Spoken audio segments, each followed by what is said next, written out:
दोनों खेतों में जाकर काम करने लग जाते हैं। रामू ठहरा कामचोर। वह थोड़ी देर काम करने के बाद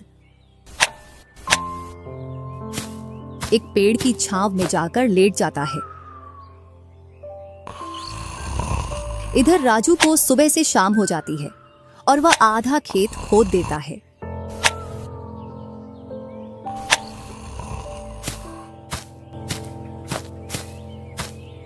और हरिया भी अपने दोस्त के पास पहुंच जाता है। अरे भाई हरिया, कैसे आना हुआ?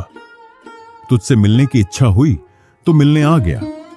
चल अच्छा है, पहले भोजन करते हैं, इसके बाद गप्पे लड़ाएंगे। दोनों साथ में भोजन करते हैं। हाँ भाई हरिया, सुना सब कुशल मंगल? हाँ भाई, सब कुछ कुशल मंगल है। अब तो तेरे दोनों लड़के शादी के लायक हो गए होंगे। हाँ, दोनों शादी के लायक हो गए हैं और खासकर मैं तेरे पास इसीलिए आया हूँ कि कहीं दोनों लड़कों के लिए लड़कियां देख आऊं। वैसे अपनी भी 2 बेटी हैं और दोनों खूब होशियार और चंचल है। अब दोनों की भी उम्र शादी के लायक हो गई है। अगर तुझे कोई एतराज ना हो तो क्यों ना इस दोस्ती को रिश्तेदारी में बदल दी जाए। इतना सुन हरिया बड़ा खुश होता है।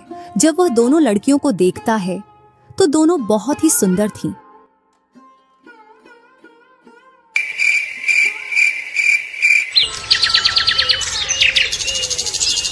सुबह होते ही हरिया अपने दोस्त से बोलता है, मैं जल्द ही मेरी बहुओं को लेने आऊंगा।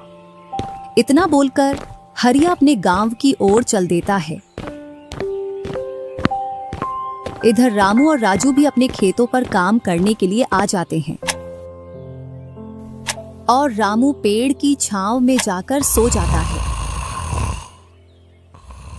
इधर राजू अपने काम में लगा रहता है। शाम होने को आ जाती है और हरिया भी अपने खेतों के पास आ जाता है। रामू की आंख खुलती है तो हरिया उसको आता हुआ दिखता है, तो वह खेत में जाकर काम करने लग जाता है। चलो घर, अब शाम हो गई और खेत भी पूरा खुद गया है।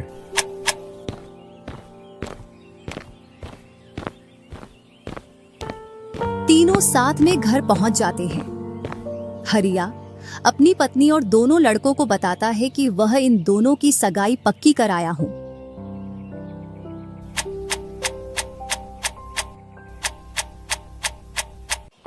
और वह कुछ दिन बाद दोनों का विवाह कर देता है। ऐसे ही कुछ वर्ष निकल जाते हैं।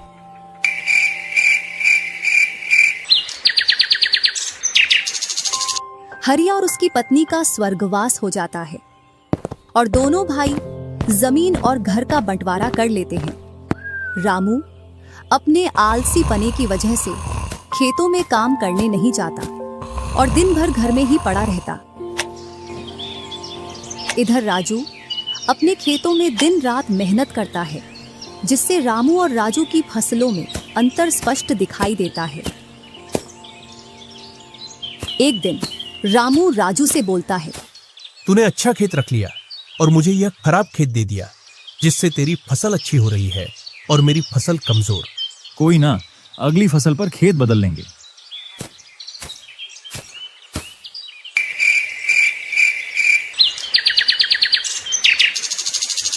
अगली फसल पर रामू राजू से खेत बदल लेता है और एक खेत ज्यादा ले लेता है। फिर भी राजू खुशी खुशी उसे खेत दे देता है। राजू के हिस्से में जो खेत थे उनमें फिर से वह दिन रात मेहनत करता। इधर रामू कभी काम करता तो कभी काम नहीं करता। रामू के पास बीज खरीदने के भी पैसे नहीं थे, तो वह पैसे लेने के लिए जमींदार के यहाँ चला जाता। जमींदार जी, कुछ पैसे उधार चाहिए थे, जिससे मैं अपने खेतों के लिए बीज ले आता और फसल आने पर मैं आपको पैसे लौटा देता। क्यों नहीं भैया, लेकिन आपको 2% ब्याज देना पड़ेगा। जी जमींदार जी, मैं ब्याज दे दूंगा।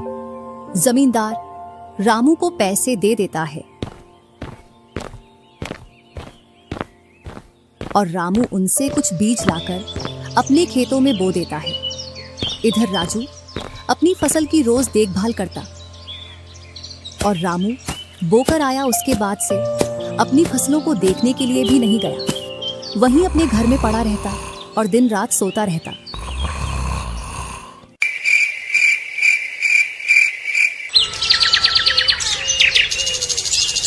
एक दिन जब फसल पकने का समय आया तो वह अपनी फसल देखने के लिए खेतों पर गया और फसल देखकर बोला, अरे इतनी कमजोर फसल।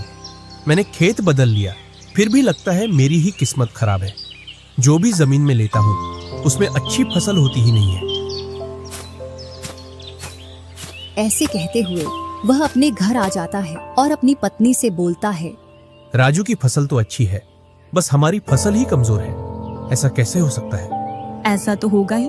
दिन रात जो घर में पड़े रहते हो और खेतों में समय समय पर दवाई पानी नहीं दोगे तो फसल ऐसी कमजोर रहेगी। फिर बोलते हो किस्मत खराब है। किस्मत नहीं, मेहनत करनी पड़ती है। चल चल, मेरे को मत सिखा। अगर किस्मत ना हो तो कुछ भी नहीं होता। अगर मेहनत से कोई बड़ा बनता तो सबसे पहले गधा बड़ा बनता, क्योंकि उसके बराबर कोई मेहनत नहीं करता। और जो मजा जिंदगी में सोने में है वह मजा और किसी चीज में नहीं। बस इनको तो सुला दो, सोने के अलावा और कोई काम ही नहीं है।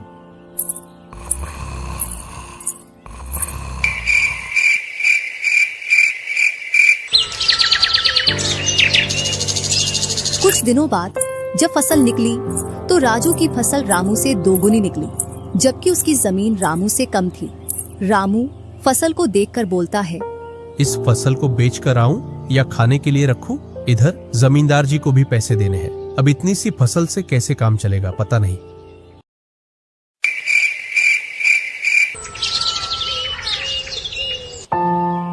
एक दोपहर रामू सो रहा था, तभी उसका गेट किसी ने खटखटाया। पता नहीं कौन भरी दोपहर में नींद खराब करने के लिए आ गया। जैसे ही वह गेट खोलता है तो सामने जमींदार खड़ा दिखता है। क्या यह रामू का घर है? रामू ने सोचा, क्यों ना मैं इसे राजू के घर पहुंचा दूं। यह मुझे पहचान भी नहीं पाया। मैं तो राजू हूँ, वह वाला घर है रामू का। जमींदार सामने वाले घर पर जाकर गेट को खटखटाने लगता है। राजू गेट खोलता है और बोलता है, क्यों भाई, इतनी तेज गेट को क्यों खटखटा रहे हो? मैंने आपके रुपए लेकर खा लिए क्या? हाँ भैया रामू, तुमने मेरे जो पैसे लिए थे उन्हीं को लेने के लिए आया हूँ। तुमने बोला था फसल आने पर पैसा लौटा देंगे, जो तुमने अभी तक नहीं लौटाया। क्या जमींदार जी, आप भी दोपहर में नशा करके आ गए? मैंने कब आपसे पैसे उधार लिए? क्या तुम ही रामू हो? नहीं, मैं तो राजू हूँ। रामू तो सामने वाले घर में रहता है।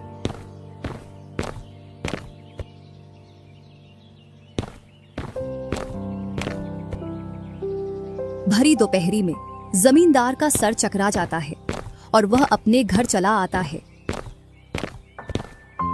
और घर पहुंचकर मुनीम से बोलता है, ऐसा लगता है मुझे कि जो पैसे रामू के दिए थे वह पैसे अब लौट कर नहीं आने वाले। क्यों, ऐसा क्या हुआ जो पैसे वापस नहीं आ रहे हैं? रामू और उसका भाई दोनों हमशक्ल हैं और दोनों बोल रहे हैं कि रामू वह है, रामू वह है। और उन दोनों ने दोपहर भर मुझे इस घर से उसे घर दौड़ाया। जमींदार जी, पैसे निकालने की मेरे पास एक स्कीम है। बोलो, कौन सी स्कीम है? मुनीम जमींदार जी के कान में पूरी स्कीम बताता है।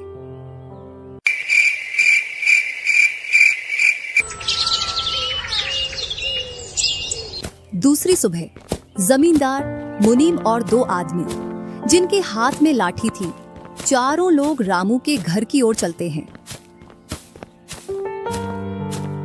जैसे ही रामू के घर के पास पहुंचते हैं तो जमींदार और दोनों लोग थोड़ी दूर रुक जाते हैं। अरे रामू भैया, बाहर निकलो, मैं पास ही के गांव से आया हूं। जरूर जमींदार होगा, मैं आज गेट खोलूंगा ही नहीं। मैं तुम्हारी ससुराल से आया हूं। तुम्हारे ससुर साहब ने तुम्हारे लिए कुछ रुपए और कुछ आभूषण भेजे हैं, क्योंकि बुढ़ापे की वजह से उनसे यहाँ तक आने की नहीं बन पा रही थी, इस वजह से उन्होंने मुझे भेजा है। इतना सुन रामू के मन में लालच आ जाता है और वे फटाक से गेट खोल देता है। कहाँ है पैसे और धन? क्या तुम्हारा ही नाम रामू है? हाँ, मेरा ही नाम रामू है। कहाँ है धन? यही पास में रखा है, चलो दोनों उठा लाते हैं। वह मुनीम के साथ चल देता। थोड़ी दूर चलने के बाद मुनीम जमींदार जी को बुला लेता है। जमींदार और दोनों लोग रामू के पास आ जाते हैं। लाओ, मेरे पैसे लौटाओ, ब्याज समेत। मैंने आपसे पैसे नहीं लिए। ये ऐसे नहीं मानेगा। अब तुम दोनों के हवाले करता हूं, तुम चाहे जैसे इससे पैसे निकालो। और दोनों आदमी रामू को लठ से मारते हैं। रामू चिल्लाता हुआ, अरे भाई रुको, अरे भाई रुको, मत मारो, अरे भाई रुको, मत मारो। इधर वह दोनों रामू में दे लठ लठ बरसा रहे थे। तभी राजू गेट खोलकर देखता है तो रामू पर कुछ लोग लठ से वार कर रहे थे। तो वह दौड़कर उनके पास आता है और बोलता है, अरे भाई रुको।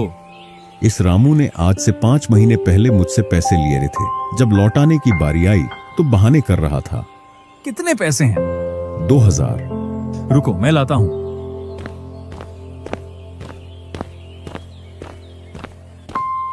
राजू रुपए लाकर जमींदार को देता है और जमींदार और उसके साथी वहां से चले जाते हैं। इधर रामू भी अपने घर में चला जाता है और राजू भी।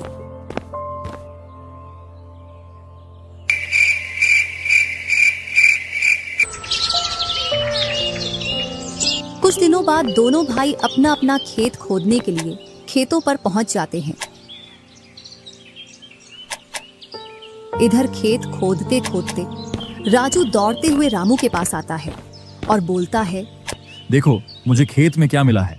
राजू के हाथ में हीरा देखकर रामू के मन में लालच आ जाता है और वह मन ही मन सोचता है, इसके खेत में तो और भी हीरा हो सकते हैं।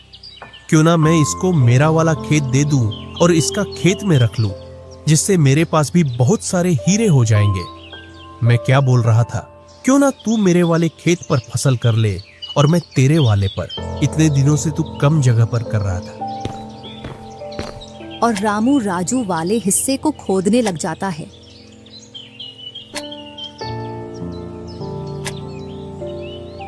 शाम तक पूरे खेत को खोद देता है, लेकिन उसे उसमें कुछ भी नहीं मिलता और थका हारा घर पहुंच जाता है। आज पूरा खेत खोद दिया, लेकिन फिर भी एक हीरा नहीं मिला, जबकि राजू ने खेत का एक कोना खोदा था, उसमें ही उसे एक हीरा मिल गया। अच्छा, आप अगर ऐसे ही मेहनत करते रहे तो एक दिन आपको भी बहुत सारे हीरे मिलेंगे। बातों ही बातों में रामू की नींद लग जाती है।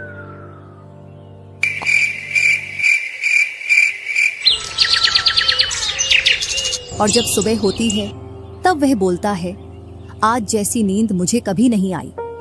हाँ, अगर तुम ऐसे ही मेहनत करते रहे तो आपको रोज ऐसी नींद आएगी। और रामू उसे वर्ष राजू की तरह अपने खेतों में मेहनत करता है और दोनों की फसलें बराबर निकलती हैं, जिससे रामू के चेहरे पर अलग ही चमक दिखती है।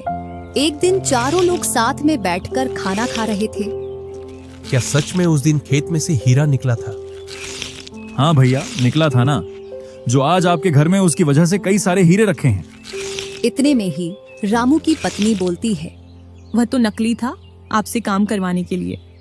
इसी प्रकार बातें करते करते चारों लोग अपने अपने घरों में जाकर सो जाते हैं।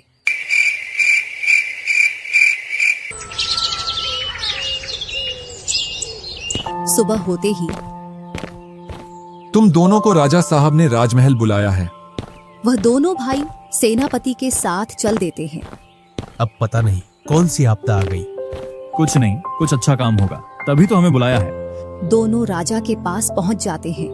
हमने सुना है इस वर्ष तुम्हारी फसल सबसे अच्छी निकली है और आपने इस बार सबसे ज्यादा राजकोष में कर दिया है। इसी का आप दोनों को इनाम दिया जाता है। दोनों भाइयों को आपके गांव में इनाम के रूप में दुगनी जमीन दी जाती है।